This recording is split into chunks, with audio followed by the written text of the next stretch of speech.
नमस्कार, आप देख रहे हैं यू न्यूज़ यूपी और मैं हूं राहुल सिंह। यूपी गुनाह में गुनाह की एक और सच्ची सनसनीखेज खबर लेकर मैं आपके सामने हाजिर हूं।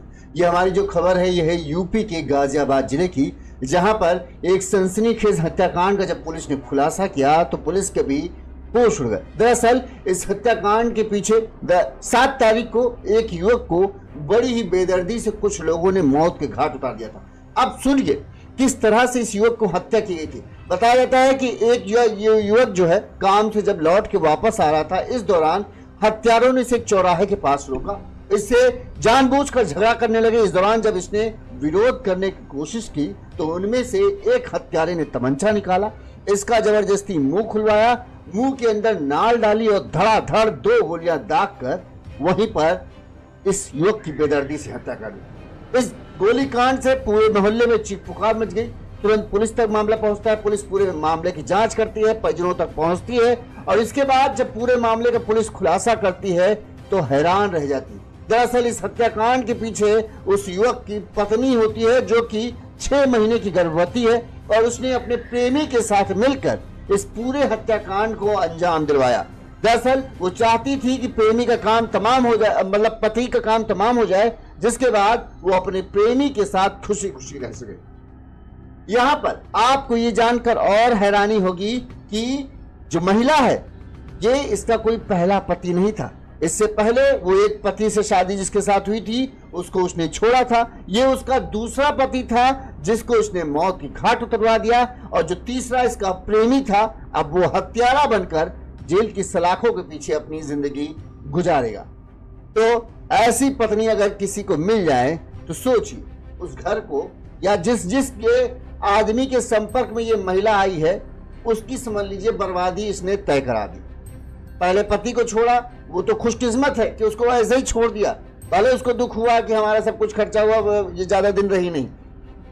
फिर इससे लव मैरिज करती है। धर्म, ये लड़का जो था दूसरा पति वो मुस्लिम था, ये हिंदू थी, उसके लिए धर्म बदलती है और धर्म बदल के उसके साथ रहना शुरू कर देती है। अब जब ये गर्भवती थी, 6 महीने का बच्चा था, तब इस दौरान इसका पति चूंकि गलत गतिविधियों में शामिल था, चोरी चक्के काम में शामिल था, इसलिए उसे 1 साल के लिए जेल जाना पड़ा। इस दौरान इस मोहतरमा का दिल नहीं भरता है। जो पति का दोस्त होता है वो इसके घर के सामने रहता था, अब इनके इश्कबाजी जो है, तीसरा प्यार इनको उसके साथ शुरू हो जाता है। पति के दोस्त के साथ ही इश्क फरमाने लगती है। इधर पति जब लौट कर वापस आता है तो पता चलता है वो तो 1 साल में जेल में था और मोहतरमा जो है वो 6 महीने की गर्भवती। पति को समझ नहीं आता ये हुआ तो हुआ कैसे, या इतनी शक्ति उसने अपने अंदर कहां से एकत्रित कर ली कि खुद ही प्रेग्नेंट हो गई। खैर पति को ये राज खुलता देर नहीं लगा कि हाँ हमारी बेगम साहिबा का किसी और के साथ इश्क चल रहा है। इसके बाद आए दिन जो पति है वो पत्नी को प्रताड़ित थोड़ा सा मारना पीटने लगा। इस पर पत्नी ने अपने प्रेमी के साथ मिलकर ये योजना बनाई कि भैया ऐसा है, अब इसका काम ठिकाने लगाना पड़ेगा, नहीं तो ये जीने नहीं देगा। और प्रेमी ने भी इसी काम को इतनी हैवानियत के साथ अंजाम दिया कि लोग भी दंग रह गए। पति को रोका चौराहे पर अपने साथियों के साथ, उसके मुंह खुलवाया, मुंह में तमंचा, जैसे फिल्मी स्टाइल में तमंचा डलवाते हैं, और फिर उसके मुंह में ही सीधे गोलियां दाग दी और वहीं पर उसे ढेर कर दिया। लेकिन कहते हैं पाप छिपता नहीं है, चाहे जितना छिपाने की कोशिश करें। वही हुआ, इनका राज आखिरकार सबके सामने आया। आज सब सलाखों के पीछे हैं। वही जो गर्भवती पत्नी है वो भी सलाखों के पीछे जा रही है, भले रो रही है, अफसोस कर रही है, लेकिन जो किया है तो वो तो भुगतना पड़ेगा। क्या है इस हत्याकांड की पूरी कहानी, सब कुछ हम आपको विस्तार से बताते हैं। सबसे पहले इस मामले में पुलिस ने किस तरह से इस केस का खुलासा किया वो सुनिए, फिर हम आपको पूरा मामला कि कैसे जो महिला थी उसका पहले पति से क्या झगड़ा हुआ, फिर दूसरे से संपर्क में कैसे आई और फिर तीसरे से कैसे संपर्क चला, और आखिर वो कौन सी वजह थी कि इसने अपने ही पति को हत्या की साजिश रची। और एक चीज और है, एक बार पहले भी ये पत्नी अपने पति को मारने की कोशिश करने वाली थी। पूरा प्रेमी ने इंतजाम कर दिया था, लेकिन पत्नी थोड़ा सा डर गई, इसकी वजह से वो बच गया, नहीं तो बहुत पहले ही ये अपने पति का काम तमाम कर चुकी थी। सुनिए इस मामले में पहले पुलिस ने क्या कहा, फिर हम आपको पूरा घटनाक्रम विस्तार से बताते हैं। देखिए, दिनांक 7/10/2025 को शाम 8:30 सवा 8 बजे जेल चौकी क्षेत्र से सूचना प्राप्त होती है कि रफीकाबाद फाटक के पास में एक व्यक्ति घायल अवस्था में पड़े हुए हैं मौके पर। और जब जाके देखा तो घायल व्यक्ति का नाम आसिफ सन ऑफ अकबर निवासी दासना सिटी थाना क्षेत्र था, जिनको उपचार हेतु अस्पताल CHC दासना ले जाया गया, जहां उन्हें मृत घोषित कर दिया।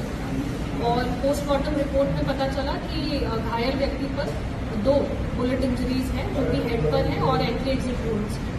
जब थाने पर आसिफ मृतक के परिजन द्वारा तहरीर दी गई, जिस तहरीर के आधार पर हम लोगों ने सब्सिक्वेंटली 8 तारीख को और आज 9 तारीख को गिरफ्तार किया। मैडम, इनका मोटिव क्या था, क्या करने का, क्या कुछ रंजिश थी पुरानी या क्या क्या करना? देखिए, इसमें जो रंजिश थी इनकी वो अर्शी नाम की महिला को लेकर थी, जो कि आसिफ की सेकेंड वाइफ है। अर्शी का इलिसिट रिलेशनशिप था, अवैध संबंध है रिहान, जो मेन अक्यूज्ड है, उसके साथ में, जिसको लेकर आसिफ और रिहान के बीच में रंजिश थी। हत्या का जो कारण था, जो हत्या हुई है, कौन तो इसमें रैगी कर रहा था, किसने गोली चलाई है? देखिए, इसमें जो हमने अरेस्ट किया है जिनको, उनमें से 3 लोग हैं जिनके पास से 315 बोर का अवैध तमंचा बरामद हुआ है और 3 जिंदा कारतूस बरामद हुए हैं, जो कि है रिहान, जीशान और उदेश। ये तीनों लोग फायरिंग में इन्वॉल्व थे, और जो बिलाल है चौथा व्यक्ति, वो रेकी कर रहा था। और इसके बाद में फिर अर्शी को भी अरेस्ट किया। कितने लोग अभी फरार हैं इसमें, और क्या पुलिस ने जल्दी गिरफ्तार कर पाएगी? इसमें 3 लोग अभी एब्सकॉन्डिंग है, एक फरमान है, एक का नाम गुलफाम और तीसरा व्यक्ति दानिश। तो ये 3 लोग जो है इस वक्त एब्सकॉन्ड है। इनकी हिस्ट्री क्या है, इनका प्रोफाइल बताएं। ये सभी मोस्टली चोरी, हत्या के प्रयास और NDPS के एक्ट्स में सम्मिलित रहे हैं। जो मृतक है खुद उस पर भी मुकदमे थे वीर सिटी थाना क्षेत्र से। मृतक को जिस जगह गोली मारी गई वहाँ कौन लेके आया था? इनका प्लान था, ये पहले से उनको पता था कि जो मृतक है इस पर्टिकुलर रास्ते से जाता है, तो ये 1 हफ्ते से लगातार रेकी कर रहे थे। इन्होंने चूज किया था कि इस पर्टिकुलर स्पॉट पे जब ये क्रॉस करेगा हम इस पर फायर करेंगे।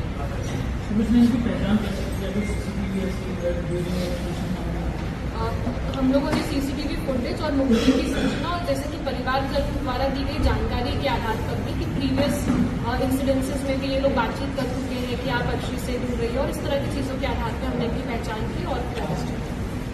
चलिए अब हम आपको पूरा घटनाक्रम विस्तार से बताते हैं कि आखिर ये पूरा माजरा है क्या और कहां से शुरुआत हुई। यूपी का गाजियाबाद जिला, यहाँ का है डासना थाना क्षेत्र। यहाँ पर है मोहल्ला बड़ा बाजार। इसी मोहल्ले बड़े बाजार में 34 साल का आसिफ रहता था। आसिफ जो है वो कंस्ट्रक्शन वाली साइटों पे मकान पर लेंटर बांधने का काम करता था। ठीक, मंगलवार शाम करीब 8 बजे वो अपनी स्कूटी से काम से घर वापस लौट रहा था। इस दौरान मयूर विहार स्थित सिकरोटा रेलवे फाटक के पास, जो भी लोग गाजियाबाद या इस दिल्ली के आसपास रहते उन्हें पता होगा, मयूर विहार स्थित सिकरोटा रेलवे फाटक के पास 3 युवकों ने आसिफ को रोक लिया। युवकों से आसिफ को किसी बात को लेकर जानबूझकर युवक झगड़ा करने आए थे। आसिफ बचने की कोशिश कर रहा था, लेकिन वो 3 युवक जबरदस्ती भिड़े हुए थे और आसिफ से आखिरकार उन्होंने झगड़ा शुरू किया और उसे मारना पीटना शुरू कर दिया। इस बीच 2 हमलावरों ने उसे पकड़ लिया। तभी एक युवक ने उसके मुंह में पिस्टल की नाल डालकर गोली चला दी। गोली उसके सीधे यहां से आर पार हो गई। गोली लगते ही आसिफ स्कूटी से लड़खड़ा कर गिर गया। इसके बाद हमलावरों ने आसिफ को 2 और गोलियां मारी, यानी करके कहते पूरा गोलियों से छलनी कर दिया कि उसके बचने की कोई संभावना न रह जाए। एक गोली आसिफ के कनपटी पर और दूसरी गोली मुंह के बीच में जा धंसी। गोलियों की आवाज सुनकर लोग मौके पर पहुंचे। इस दौरान तीनों हमलावर वहां से भाग खड़े हुए। आपको एक CCTV फुटेज वीडियो में चलता हुआ दिख रहेगा, जिसमें वो हमलावर भागते हुए दिख रहे हैं। हमलावरों को भागते हुए एक CCTV वीडियो सामने आया जो इसमें वायरल है। मौके पर इस दौरान किसी ने इस बात की सूचना पुलिस को दी कि ये जो सिकरोटा रेलवे फाटक है, यहाँ पर एक आदमी को गोली मारकर हत्या कर दी गई। तुरंत पुलिस की टीम मौके पर पहुंचती है। इस दौरान जो है आसिफ की सांसें चल रही थी, लिहाजा पुलिस तुरंत ही उसे एम्बुलेंस की मदद से जो है अस्पताल ले जाती है। लेकिन यहाँ पर जैसे ही अस्पताल में इलाज शुरू होता है, इससे पहले वो कुछ बता पाता या कुछ है, आसिफ की मौत हो जाती है। इसके बाद पुलिस किसी तरह से आसिफ की पहचान करके आसिफ के घर वालों से संपर्क करती, क्योंकि इस तरह से जिस तरह से इस हत्याकांड को अंजाम दिया गया था बेहद सनसनीखेज था। लिहाजा पुलिस को ये केस को जल्द से जल्द खुलासा करना था कि शाम के वक्त जब सबसे ज्यादा चहल पहल होती तब किसने इस तरह से जघन्य हत्याकांड को अंजाम दिया। लिहाजा पुलिस की टीम इस हत्याकांड को सुलझाने में जुट गई। पुलिस की टीम ने सबसे पहले आसिफ के घर वालों को ढूंढा और आसिफ के घर वालों को उसके शव को सौंपा और बताया कि ऐसा हुआ। मृतक आसिफ के भाई भूरे उर्फ अरवन ने उनसे पूछा गया कि आपको किसी पर शक है, क्या लग रहा है कि कोई इस मामले में शामिल हो सकता है। तो जो आसिफ के भाई हैं भूरे उर्फ अनवर ने डासना थाना क्षेत्र के वेव सिटी के रहने वाले रेहान, बिलाल, फरमान और 2 अज्ञात के खिलाफ शक जताया कि हो सकता है सबसे ज्यादा मेन रेहान था, ये और इसके साथियों ने मिलकर हमारे भाई की हत्या की हो। वहीं आसिफ ने अपनी जो मतलब अनवर था, उन्होंने आसिफ की दूसरी पत्नी जो है उस पर भी, जिसका नाम था प्राची उर्फ आशी, उस पर भी अपने भाई की हत्या का आरोप लगाया। उसे लगा, उनका कहना था कि हमारे भाई की जो दूसरी पत्नी है उसका व्यवहार थोड़ा संदेहास्पद है और मुझे लगता है कि वो भी इस हत्याकांड में शामिल है। लिहाजा पुलिस ने पूरे मामले की जांच पड़ताल की शुरू की। कई टीमें बनाकर सबसे पहले जांच करने की कोशिश की गई, सीसीटीवी कैमरे के माध्यम से हत्यारों की पहचान हो सके।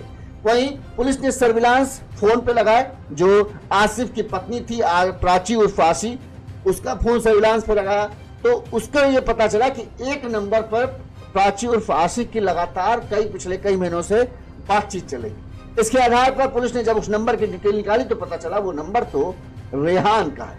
अब पुलिस को समझ में आ गया कि जो घर अनवर, जो आसिफ के घर वाले थे, आसिफ का भाई था अनवर, वो क्यों रेहान पर इस हत्याकांड का शक जता रहा था।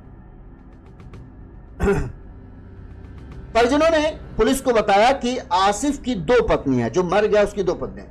एक पत्नी का आसिफ से निकाह हम लोगों की मर्जी से हुआ था वहीं, और उसकी पत्नी जो है बड़ा बाजार डासना में रहती, जबकि दूसरी पत्नी प्राची उर्फ आशी से आसिफ ने लव मैरिज की थी और उसे एक किराए के मकान में वो वेव सिटी क्षेत्र में रकीबाबाद थाना क्षेत्र के वेव सिटी में रखता है। परिजनों का आरोप है कि आसिफ की जो दूसरी पत्नी है प्राची उर्फ आशी, उसी ने अपने दोस्तों के साथ, अपने साथियों के साथ साजिश मिलकर उनके बेटे की हत्या कराई। अब इसके बारे में जब पूछा गया क्यों ऐसा क्यों लगता है तो उन्होंने बताया कि जो हमें लगता है कि जो प्राची उर्फ आशी है, इसकी दूसरी पत्नी, इसका किसी और मर्द के साथ संबंध था और उसी ने मिलकर इस हत्याकांड को अंजाम दिलाया। पुलिस ने जब और खंगाला तो उन्होंने ये भी कह दिया कि हाँ, हमें शक है कि रेहान के साथ ही जो है इसका प्रेम प्रसंग चल रहा था। जब इस दौरान जब आसिफ जेल में था तब रेहान का जो है प्राची उर्फ आशी के घर बहुत आना जाना था और मुझे लग रहा है कि इसी हत्याकांड पीछे यही थे। वही सर्विलांस से भी पुलिस को पता चल चुका था और घर वालों से भी पूछताछ में पता चला कि इन दोनों के बीच में प्रेम प्रसंग है। लिहाजा पुलिस ने दोनों को पकड़ने में देर नहीं की। सबसे पहले प्राची उर्फ आशी को उठाया और वहीं रेहान को भी पुलिस ने गिरफ्तार कर लिया। पुलिस ने रेहान से जब पूछताछ की तो रेहान ने बताया कि आखिर पुलिस ने पूछा कि तुम कैसे इसके संपर्क में आए, तुम्हारी इससे बहुत बातचीत होती क्या है। तो पहले तो टाल बटोली कर, नहीं अरे भाभी हैं, हम उनको आसिफ को बहुत अच्छे से जानते थे, हम उनके दोस्त हैं तो ये भी भाभी थे, बात कर लेते थे। लेकिन जब पुलिस ने सख्ती की, रात के 2-2 बजे 1-1 बजे तुम्हारी बातचीत हो रही है तो ऐसी कौन सी तुम्हारी ये भाभी हैं जो तुमसे रात में ही अकेले में बतियाती है, जिसका रेहान टूट गया और उसने बताया कि वो चिकन की दुकान पुरानी पैठ में चलाता है। आसिफ उर्फ गुल्लू जो है वो पिछले कई 3 सालों से उसकी अच्छी खासी दोस्त थी। जब भी वो मोहल्ले में रहता तब मेरी जान पहचान, मतलब आस पड़ोस में रहते थे, मोहल्ले में रहता था तो अक्सर मेरे साथ ही घूमता फिरता था। इसकी वजह से हमारी दोस्ती काफी अच्छी हुई थी और हमारा घर आना जाना भी हो गया। जो रेहान ने बताया कि आसिफ एक मुकदमे में करीब 1 साल पहले मार्च 2024 में आसिफ को जेल हो गई और आसिफ को जेल जाना पड़ा। इस दौरान रेहान बताता है कि चूंकि हमारी बातचीत थी, मैं घर आता जाता था, जो प्राची उर्फ आशी थी उसके साथ हमारी बातचीत होती ही थी। अब जब आसिफ नहीं था तो मेरे पास एक खुला मौका था और मैंने उस मौके का फायदा भी उठाया। मैं अब प्राची से मिलने जाने लगा क्योंकि प्राची मुझे बहुत अच्छी लगी। धीरे धीरे हमारी मुलाकात का सिलसिला जो है वो इस कदर बढ़ता चला गया कि मैंने उसके दिल में भी मेरे लिए प्यार हो गया और हम दोनों एक दूसरे को पसंद करने लगे, प्यार करने लगे। क्योंकि पति था नहीं तो हमारे को रोकने या टोकने वाला कोई था नहीं। इस वजह से सीमाएं कब टूटती चली गई हमें कुछ पता नहीं रहा। हमें यह था कि अब तुम आसिफ को छोड़ो और मैं और प्राची जो उर्फ आशी है वो साथ रहेंगे, इसको किनारे कर दो। इसी दौरान जब इनकी प्यार की गिलबहियां जो है आगे बढ़ती जा रही थी, प्यार बढ़ता जा रहा था, हिलोरे मारते जा रहा था, सारी सीमाएं टूटती जा रही थी, अप्रैल 2025 में आसिफ को जमानत मिल गई और वो जेल से बाहर आया। इस दौरान जब वो जेल से बाहर आया तो सबसे बड़ा चीज का जो उसे खुलासा मिला, सदमा सबसे पहला उसे यही लगा कि उसे पता चला कि उसकी पत्नी जो है 6 माह की गर्भवती। अब आसिफ चाहे पढ़ने में उतना तेज नहीं था, लेकिन फिर भी इतनी तो बुद्धि लगा लेता कि अप्रैल 2024 में मार्च 2024 में वो जेल गया, अप्रैल 2025 में वो छूट के आ रहा है, तो फिर आखिर वो पिता बन कैसे गया। लिहाजा आसिफ को समझते देर नहीं लगी कि किसी न किसी लड़के के साथ जो है जो उसकी पत्नी है उसका किसी के साथ प्रेम प्रसंग चल रहा है। इस पर आसिफ एक तो जब आ गया, एक तो इसको छोड़ा नहीं, प्राची उर्फ आशी को उसने छोड़ा नहीं, लेकिन उसको परेशान करने लगता, अक्सर आता, डांटता, फटकार का बुरी तरह सलूक करता। अब इस दौरान जब से आसिफ घर आ गया तो इन दोनों का यानी रेहान और प्राची का मिल पाना बड़ा मुश्किल हो पा रहा था। और ये दोनों मिलने, चूंकि 1 साल से साथ थे तो बिना मिले रह नहीं पा रहे थे, एक दूसरे का दुख दर्द बताने का बड़ा शौक चढ़ता था। लिहाजा रेहान इस ताक में बैठा रहता कि जब जो आसिफ है वो काम के सिलसिले में बाहर जाए, वो तुरंत ही प्राची से मिलने के लिए उसके घर चला जाता था। इस दौरान इसको अभी तक आसिफ को ये नहीं पता था कि उसका प्रेमी है कौन, लेकिन एक दिन आसिफ को इस बात का पता चल गया कि जिसे वो अपना दोस्त मानता था, दरअसल उसी ने ही उसके घर में जो है सेंध लगा दी है और उसकी पत्नी को अपना बना लिया। आसिफ का इसके बाद रेहान से झगड़ा भी हुआ और इसके बाद जो है वो आसिफ ने आशी को और परेशान शुरू कर दिया। अब चोरी छिपे जो मुलाकात होती थी एक तरीके से कहें वो भी बंद हो गया, क्योंकि आसिफ अब प्राची के ऊपर बड़ी सख्त नजर रखने लगा। वहीं अब आसिफ का जुल्म भी जो है आशिक पर उर्फ प्रीति पर बढ़ने लगा। इसके बाद जो है आशी ने किसी तरह से इस बात की जानकारी रेहान तक पहुंचाई कि अगर हमें साथ रहना है तो इसे अब निपटाना पड़ेगा। लिहाजा रेहान कहता है कि हमने एक प्लानिंग के तहत आशी को कुछ नशीली गोलियां दी और उससे कहा किसी तरह से अगर रेहान को तुम ये खिला देती हो तो फिर रेहान का काम ढेर हो जाएगा और वो कभी नहीं उठेगा, किसी को पता नहीं चलेगा। लेकिन जो है राशि जो गर्भवती थी, लिहाजा वो इतनी हिम्मत जुटा नहीं पाई और वो इस काम को करने में उसके हाथ कांप गए। लिहाजा उसने मना कर दिया कि भाई मैं तो नहीं कर पाऊंगी, अब तुम्हें ही कुछ करना पड़ेगा, मेरे बस की बात ये नहीं। जब आसिफ को ये पता चला कि अब अपने हाथ ही सब पूरा निकालना है तो आसिफ ने एक तरीका निकाला कि कैसे अब इस तरह से मारेंगे कि सबके सामने हो जाए और सबकी किसी की बोलने की हिम्मत भी न रह जाए। लिहाजा 25 दिन पहले रेहान ने अपने साथी बिलाल, जिशान, उवैस, फरमान के साथ मिलकर एक योजना बनाई कि किस तरह से आसिफ को ठिकाने लगाना है। रेहान ने अपने दोस्तों को बताया कि आसिफ ने उसे बहुत परेशान कर रखा है और उसकी जो प्रेमिका है उन दोनों का जीना मुश्किल कर रखा है, लिहाजा इसको ठिकाने लगाएंगे तभी मैं अपनी प्रेमिका को पा सकता हूं। अब दोस्त भी कह दे सब वही चोरी चपारी करने वाले, उनका काम भी वही है, कोई भी ढंग का पढ़ने लिखने वाला बंदा नहीं था। सबके चोरी, कोई चोरी करता है, कोई हत्या के वाले मामले में न तो वो भी कह रहे हाँ ठीक है निपटा देते, कोई दिक्कत नहीं भाई, आप बस पार्टी करा देना हो जाएगा। रेहान ने इसके बाद जब अपने दोस्तों के साथ कंफर्म मिल गया, रेहान ने मिलकर आसिफ की हत्या का प्लान बनाया। रेहान ने एक लड़के को लगाया कि आसिफ का पहले रेकी करो, वो कितने बजे घर से निकलता है, कहाँ जाता है, कितने बजे काम से वापस आता है। इस दौरान उसे पता चल गया कि जो है रेहान जो है रोज शाम को जब काम से वापस आता है तो ये मयूर विहार स्थित सिकोरा रेलवे फाटक के पास से आता है और यहाँ पर थोड़ा सुनसान शाम को रहता है। लिहाजा इन्होंने तय कर लिया कि यहीं पर इसको मारेंगे क्योंकि यहाँ पर उसे बचाने वाला कोई नहीं रहेगा। 7 अक्टूबर की रात जब 8 बजे आसिफ अपने घर आ रहा था और जैसे ही उसने सिकोराबाद रेलवे फाटक क्रॉस किया, इसी दौरान इन तीनों ने जानबूझकर उससे झगड़ा शुरू किया और झगड़े के बाद उसके 2 ने हाथ पैर पकड़े और तीसरे ने सीधे उसके मुंह में तमंचा रखा और फायर कर दिया। जब गोली लगते ही मुंह के अंदर गोली खून का फव्वारा फूट पड़ा और आसिफ वहीं गिर गया। इसके बाद फिर से रेहान ने 2 और गोलियां मारी ताकि इसके बचने की संभावना ना के रह जाए। और जब ये वो हो गया कि अब काम तमाम हो जाएगा, 3 गोलियां लगी हैं, बचने की कोई संभावना नहीं, लिहाजा वो वहां से फरार हो गए और इन्हें लगा कि किसी को इस बात की भनक नहीं लगी, क्योंकि रात के अंधेरे में अंजाम दिया, मुंह ढके हुए थे, किसी को पता नहीं, वहां आसपास कोई सीसीटीवी कैमरा भी नहीं था। जो एक सीसीटीवी कैमरा था उसमें उनके चेहरे साफ दिख नहीं रहे थे, लिहाजा उन्हें लगा कोई पहचान उनकी कर नहीं पाएगा और उनका अब अपनी प्रेमिका के साथ मिलने का रास्ता साफ हो जाता है। इस दौरान बताते हैं रेहान एक आखिरी फोन भी अपनी प्रेमिका प्रीति उर्फ आशी को करता है कि काम हो गया, अब सब अच्छा हो जाएगा। बस यही एक आखिरी काल भी उसके लिए मुसीबत बना, क्योंकि पुलिस ने जैसे ही सर्विलांस पे लगाया तो पोस्टमार्टम से ये पता चला कि हत्या के समय करीब 8 साढ़े 8 के आसपास होगा। वहीं कॉल उसके तुरंत हत्या के बाद तुरंत ही एक अनजान आदमी की कॉल उसकी पत्नी के पास पहुंच जाए तो पुलिस को समझने में देने लगा कि तो न हो कोई हत्यारा हो सकता है जो उसने प्रीति को ये खुशखबरी देने के लिए फोन किया कि हाँ काम तमाम हो गया। और वहीं सर्विलांस है, ये फोन रिकॉर्ड से आपका सारा कच्चा चिट्ठा खुलने में देर नहीं लगता कि आप किससे बात करते हो, कितनी देर बात करते हो, कब कब बात करते हो। और यही जो है प्रीति उर्फ आशी के लिए बड़ी मुसीबत बना। अपराधियों के साथ शुरू से, मतलब पहला पति तो छोड़ दे, दूसरा पति जो चुना वो भी अपराधी किस्म का था, गांजा सप्लाई करने वाले मामले में शायद वो जेल गया था। तीसरा प्रेमी जो चुना वो भी गुंडागर्दी वाले मामले में रहता था। तो कहाँ से इनको भी समझ में आ जाए कि हाँ आपके जो डिजिटल आपका मोबाइल जो है वो आपका बहुत बड़ा सबूत आपके पीछे छोड़ता जाता है और इनके बदले आप पकड़े जाते हैं। अब इस पत्नी को क्या कहेंगे? इस पत्नी ने जिसे कहें एक तरीके से भस्मासुर जैसी है कि जिसके ऊपर हाथ रख देती है वही खत्म हो जाता है। पहले पति को हाथ में थामा तो उसको छोड़ दिया, वो बेचारा कुछ दिन परेशान ना, बहरहाल अब ठीक है।